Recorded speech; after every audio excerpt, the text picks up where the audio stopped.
Have you ever found yourself stuck in the middle of the year because you set some really audacious goals for yourself in the new year to achieve, and then life happened? Obstacles got in the way, COVID, work, family, life transitions, you name it, things have gotten in the way.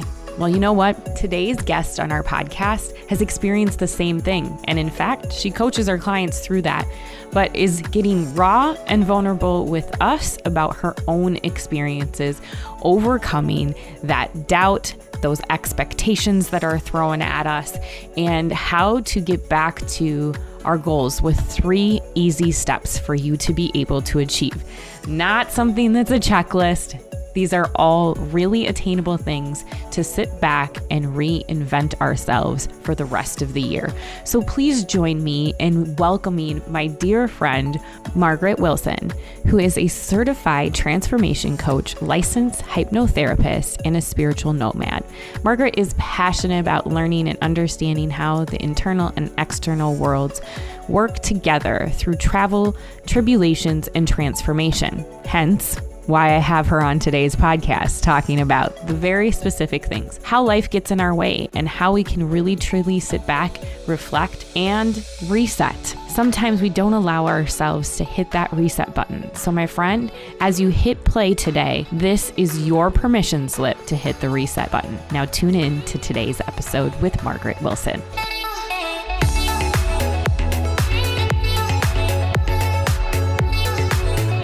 Margret, thank you for joining us on the Thrive Forward podcast. I'm so excited for you to join us and share your wisdom and knowledge and your heart with all of our listeners. I'm so excited to be here. My very first podcast with you.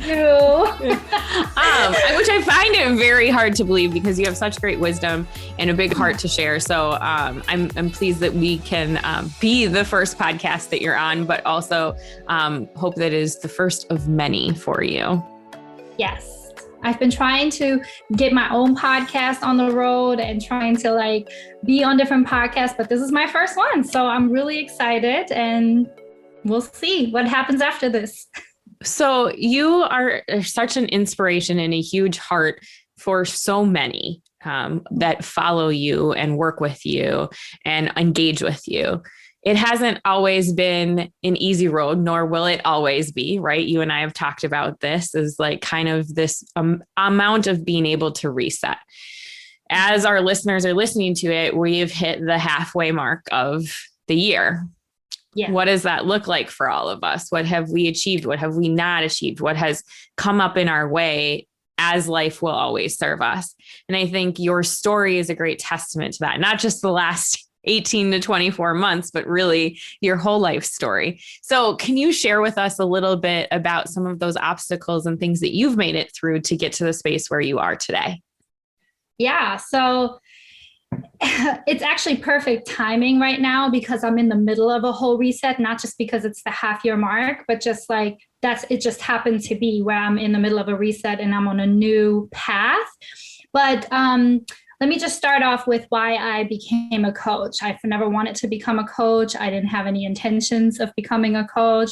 Never even knew what a coach was 10 years ago. And I don't think it was as popular then. Right.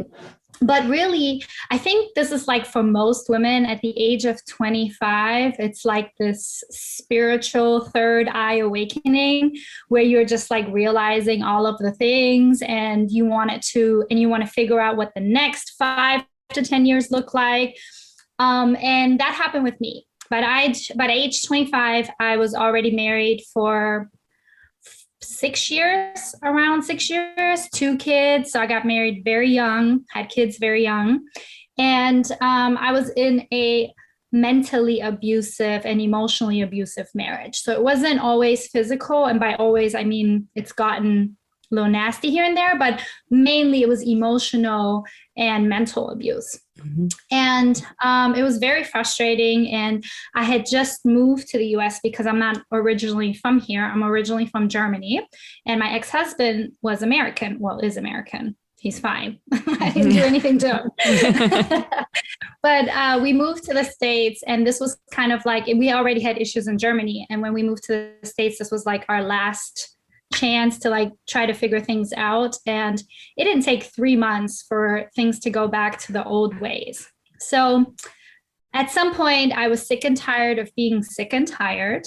And I told myself, you know what? I'm going to leave.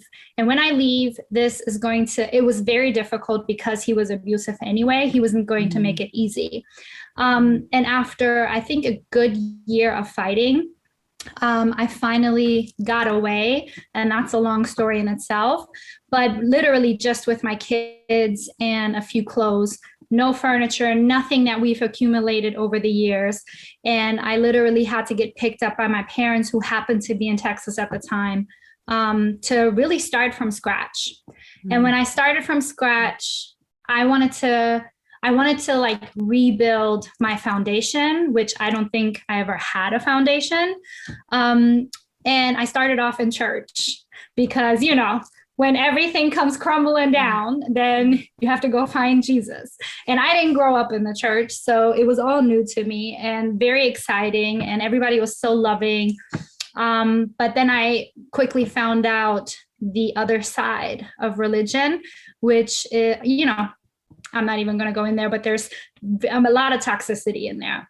Right. And then I found spirituality, and I found that there was a lot of toxicity there. And at that point, I was just like, you know what? I need to really figure out how to listen to my own voice. I feel like I got to the marriage where I got to because I was listening to everybody. I want the marriage, the kids, the house, the picket fence, the family dream, which in reality, before I met my ex-husband and had my kids, that wasn't really what I wanted. I always wanted to travel. I've been traveling my entire life. My dad always had a job where we had to travel. And when I met my ex-husband and had my first child, I was like, you know what? I'm just going to do what everybody expects you to do. When I went to church, I did what everybody expects me to do.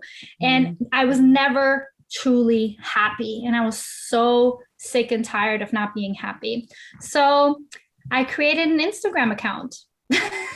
And the Instagram account was going to be my place where I was going to share all of the quotes and really pour my heart out. I wasn't going to have my name on there. I wasn't going to have my picture on there, and just start writing, because that was like so therapeutic to me, to just like brain dump everything out. And that was the Instagram page. And I picked up a following. Then I received a few requests. And over the years, it just has grown to what it is today. But 5 years ago or so is when I had my first person reach out to me and was like, do you coach people? Like, we would love to work with you and so on. And I was like, you know what, the perfectionist in me, the recovering perfectionist, might I say, we went ahead and signed up for school, which you don't have to do for coaching. And I was like, if I'm going to do this, because I love doing this and I love helping people, I'm going to do it right. There's no right or wrong way. But for me, that was the right way. And I'm going to get all the tools. Yeah. And then ever since then, I have been on this coaching journey, one-on-one online courses, and it's just evolving. And I love it because I know that it's not just me. So many women go through the same thing. We follow all of these expectations that the world, family, friends put on us. And it's so subliminal that you don't even see or hear it. It's just something that is stored in your mind. If that makes sense. It absolutely makes sense. I think that is a great place for us to start digging in a little bit more too, because as we hit this halfway point in the year, we can have a lot of goals set for ourselves, but they can be interrupted by the expectations of life. So let's dig in more. Like, let's peel the onion back. What expectations did you feel like you've had or have had to live up to throughout life, or examples that you've helped women work through too? I mean, the very first expectation that I want to touch on is me being the coach, and for the perception to be that we have it all figured out. We have all the tools, we have all the knowledge, we know exactly when a feeling comes up, what to do about it. And that's just not the case, right? So COVID, and I want to be respectful when I say this, COVID actually worked out very well for me, because I realized up until COVID that I was in chronic survival mode. And I realized that I was in chronic survival mode my entire life. I was so busy and so used to being busy that not being busy was very uncomfortable and very like, what do I do now? So when COVID happened, I was like, well, I'm not busy at work. Luckily, I didn't lose my job. I still have a day job. And I was like, well, I'm going to go all in on my business. And by next year, I'm going to be a full-time coach. That was my goal. So I signed up for all of the things, marketing coaches, brand building, brand new website, all of it, right? And I don't regret any of it, but I realized that I had fed my chronic busyness, and I've gotten myself to a place where life has become semi-comfortable financially and mentally and emotionally. And me being so used to being busy and in survival mode, I needed to add more stress to my life because at this moment in time, I didn't have any. And really, right now, what I'm experiencing is the residue of all of that. Because all of COVID, I was hustling in my business, and coming from that energy space, it did not take me where I wanted it to take me. It actually did the opposite and completely burned me out, because now I had the energetic space to actually feel and conceptualize what is happening, when before I did not have that, right? So my expectation, and everybody else's expectation as well, you're not stressed out, you don't have a lot of work going on in your day job, so what is happening over here? Like, you should be, excelling, you should be selling out, you should be hitting your 6-figure mark by this time next year. Okay, first of all, who makes up the rules? Which is insane, because that puts pressure on us already. And it's unnecessary, right? Like, it's just, we already have the pressure of the world on our shoulders as women. And then we choose to put more pressure on us, compete with each other. And I hate competition. Some people love it. I don't have nothing against people that love competition. I'm not one of them. I hate it. I love community. I love empowerment. And, I just came back from the retreat, and that was just a testament to it, right? Like, when we women stick together, magic happens, literally. It's so powerful. It really is. It really is. I kind of went off on a tangent here. No, it totally, I think, like, in synopsis of what you're saying, you're talking about from the element of society creating these worldly expectations that we always have to be in this hustle and bustle. And if we've been through trauma in our lives, if we have gone through things, we expect that to be our normal, but it doesn't have to be. Exactly. We talked about this at the beginning of January too, with a couple of the guests that I had on the podcast. We talked about this element of always having to strive for something, always having to do something. And I even found that in my business, especially talking to my old corporate coworkers who are like, what's your revenue? What's your sale? Like, what are your sales? How many clients do you have? What's your assets under management? All of the things that we used to be ranked on when I was in corporate. Right. And I'm like, y'all, like, that's not all of life. Like, there are other aspects. Like, my goal is, how many lives am I impacting? Who am I changing? Who am I helping? Rather than all of the other things. Now, of course, a financial person, so I do focus on my own financial returns and things of that sort. But at the end of the day, it's, what do we want to achieve out of life? Not what everybody else expects. And I think what you're saying is, instead of using the time to slow down and realize those things, you revved up, and it did the exact opposite. Right. And that happens for so many of us. I just got off a client call today, and she was like, Shannon, I didn't do any of the things that I was supposed to do in the last 30 days because I was so burnt out with work. Well, she had just got a new promotion. What happens when we get those promotions? We feel like we have to prove ourselves. Feel like we have to work those 12, 14-hour days. And in reality, is that really what we need to be doing? Or is that the expectations that other people put on us or that we put on ourselves, like the invisible expectations too. Yeah. And, and you bring up such a good point, because when I think about, like checking back in of what you want to do, how you want to serve and so on, are you applying that to your personal life too? Because let me tell you, I'm the coach that will pump you up and tell you, you know what, we're going to get this organized. You're going to do less. We're going to do 3 things instead of 10, right? And really get you in a place of focus and productivity instead of like burnout. And here I am not following my own advice, and I make it an excuse of it because I say, oh, well, this is not my job. I'm passionate about this. And it is true. I'm passionate about this. I could watch personal development stuff, sign up for all of the courses all day long, and I would love it. But this is not who we are as human beings. And if 2020 taught us anything, it was like the work that we do on a day-to-day basis is not essential.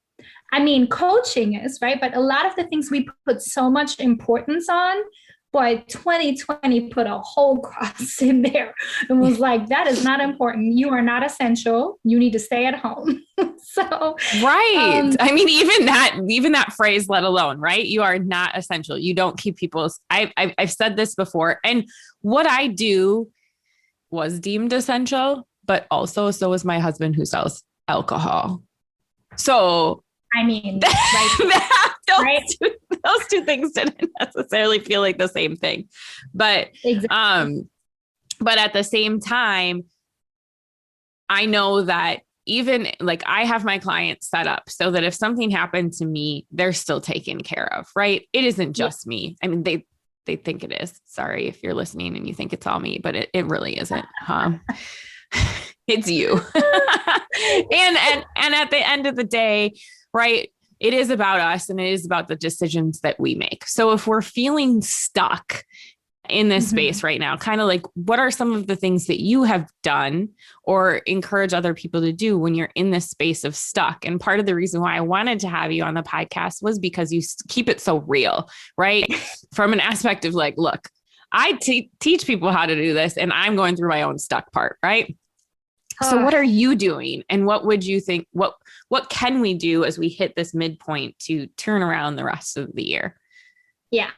So yes, I sometimes keep it a little bit too real. Like if you go on my Instagram, sometimes it's like, you'll have like my whole trauma experience on there, but that's the vulnerability that we need. And definitely I needed, like I created the community that I needed.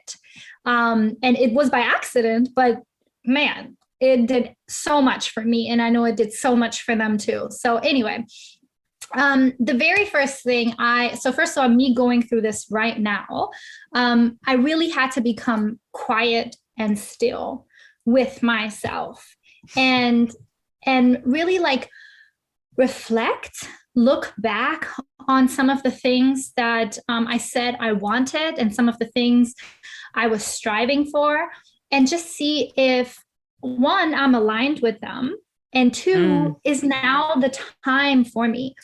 Steve Jobs has this quote, and I think that this quote will stick with me forever. And it says that you can't connect the dots looking forward. You can only connect the dots looking backwards. So you have to trust that the dots are going to connect somehow in the future. And what that means to me is that sometimes I need to look back. Like the only time I give my permission to look back on my life is to see how far I've come. And I think reflection does that, because our brain will quickly forget all of the things that you have overcome, accomplished, worked through, fought through, right? In the past year and a half, I have moved 3 times from California all the way to Atlanta with a salary cut, with 2 children and a cat, and in between a heartbreak of my last relationship. And to think that I kept my goal of leaving my full-time job to go all in my coaching business while all of these things are going on, I mean, ridiculous is not the word for it. It's like crazy. You're crazy if you think that's what you're going to be able to do. But I didn't look at it that way because I'm so used to being busy. And especially if you're going through a heartbreak or through uncertain times, you're really like revving up, right? I'm like, oh my God, I really have to like go all in now.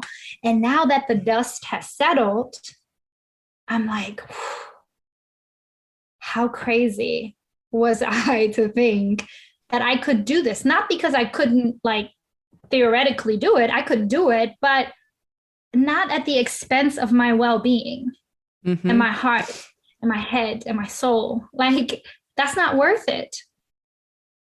Well, we get into survival mode of busy, so that we can avoid.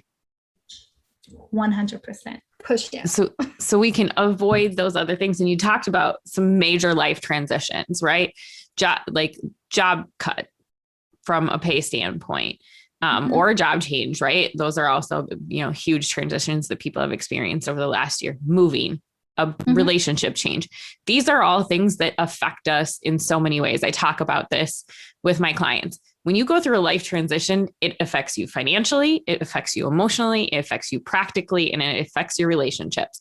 So if we ignore and avoid it, we don't actually deal with the actual transition and move through those phases in a healthy manner to be able to get through the spaces that make the most sense for us too.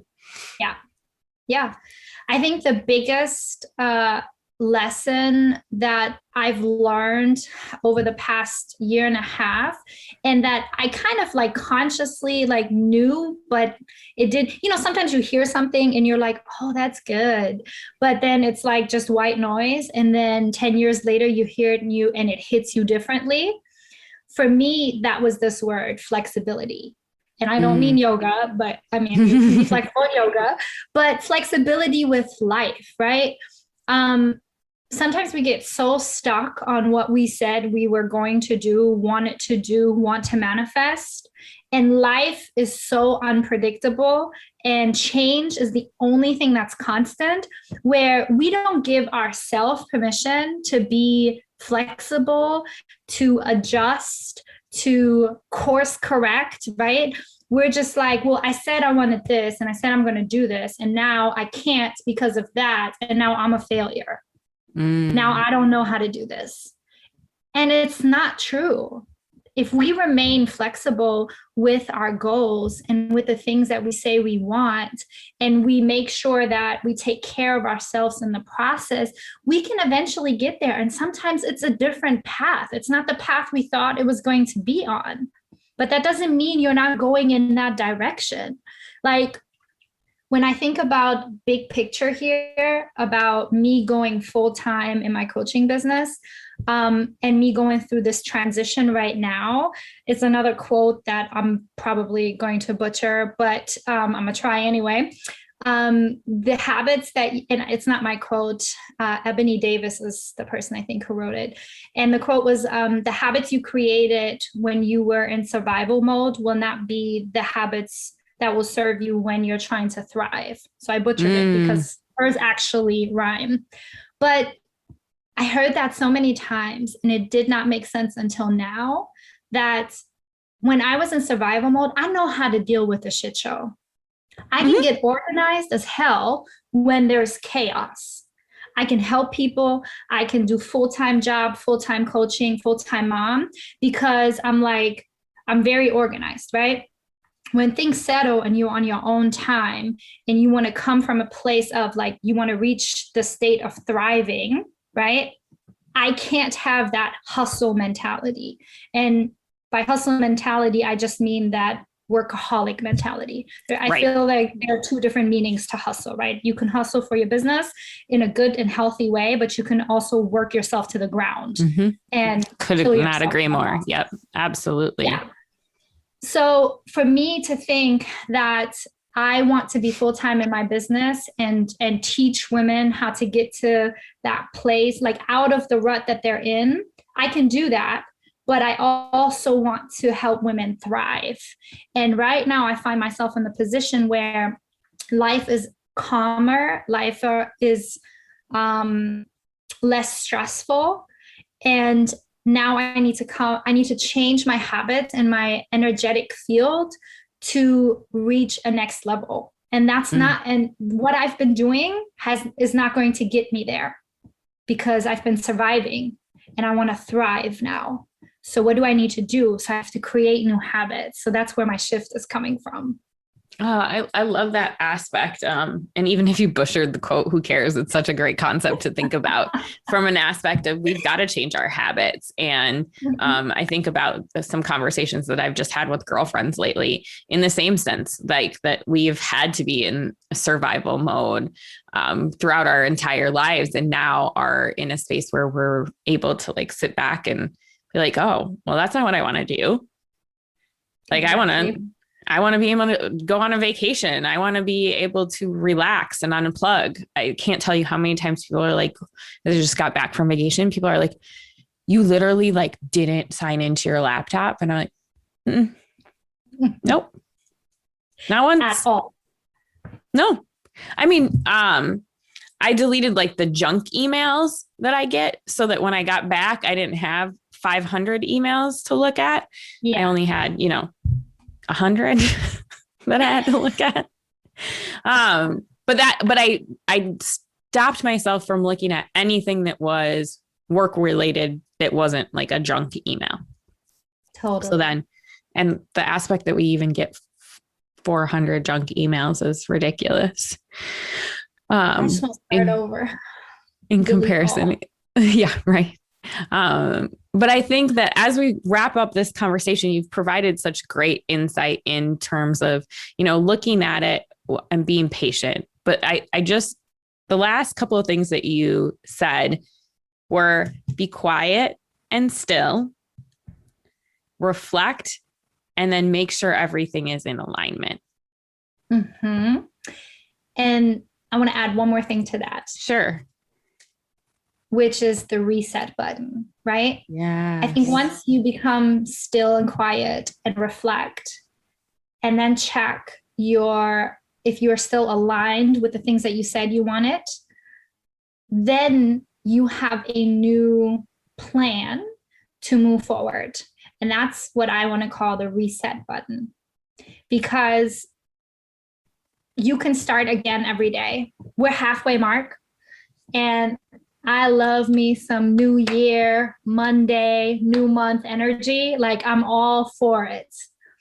But what I realized is we create that energy. That energy is not out there, right? Like, it's not like, oh, it's December, we have 30 days, and now they're so excited about the new year, because we're literally going to be a different human being overnight. We create that. Right. And I think that the reason why we like this more than change that happens without advance notice is because we kind of feel in control of it. But when we realize on January 3rd that it's just another Tuesday, and that energy leaves us on December 31st, right? Then we're like also internalizing this. And if we just stay connected to the fact that every morning when we get up, right? And you can call it gratitude, you can call it whatever you want, whatever speaks to you. Just realizing if I get up tomorrow morning, I have a new opportunity to course correct. I have a new opportunity to do it differently today than I did yesterday. And that doesn't have to be some grandiose thing. Like, we don't have to lose 20 pounds in a month, become the next fitness model, get all of our money straight. You know what I mean? Like, why can't it be one goal a month or one goal a quarter? Like, think about the concept from a number perspective. We have 12 months. If you were to focus on just one thing a month, just one, right, you would have 12 things potentially, if you stick with it, that you have accomplished in a year, right? If you, let's give it even more grace. Let's say on a quarterly basis. Now we have 2 quarters left in the year.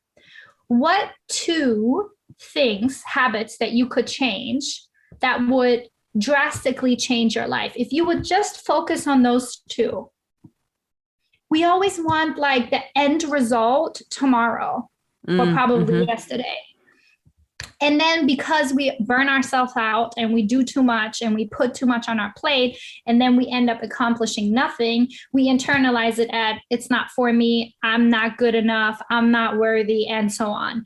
When you did too much to begin with. And I'm guilty of this. Like, I'm not calling anybody out. This is me, the chronic workaholic. But yeah, so reset and focus on one thing at a time. Give yourself grace and remain flexible.